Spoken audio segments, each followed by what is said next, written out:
Hello friend, આજે આપણે બનાવીશું લીલી ચોળાફળીની સબ્જી. ફ્રેન્ડ, તમે ચોળીનું શાક બનાવતા જ હશો, તો આજે આપણે નવા મસાલા સાથે ચોળીફળીનું સબ્જી બનાવીશું. તો મેં વજનમાં 500 ગ્રામ જેટલી ચોળી લીધેલી છે.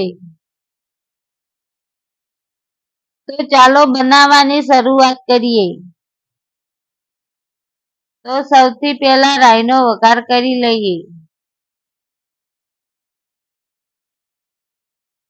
1 ચમચી જીરું,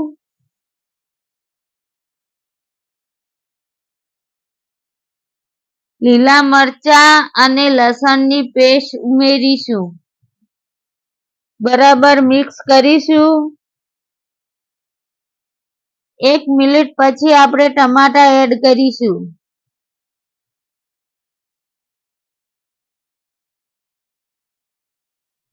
એક ચમચી લાલ મરચું પાવડર,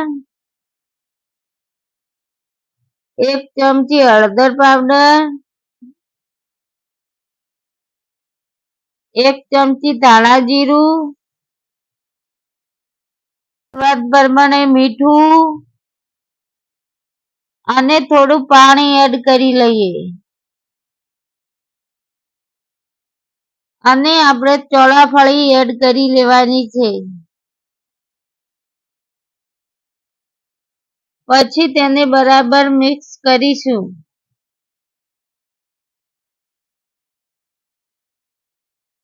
ચોળાફળી બરાબર મિક્સ કરીને પાણી ઉમેરીશું.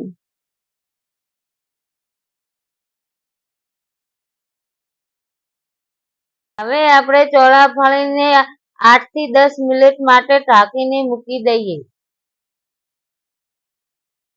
તમે જોઈ શકો છો, એકદમ ચોળાફળીની સબ્જી તૈયાર થઈ ગઈ છે.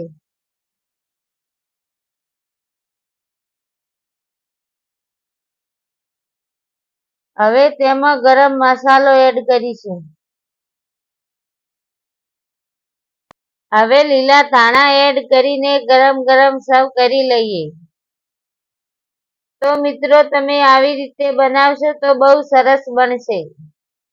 જો તમે આવી રીતે બનાવશો તો ખાવામાં બહુ ટેસ્ટી લાગશે.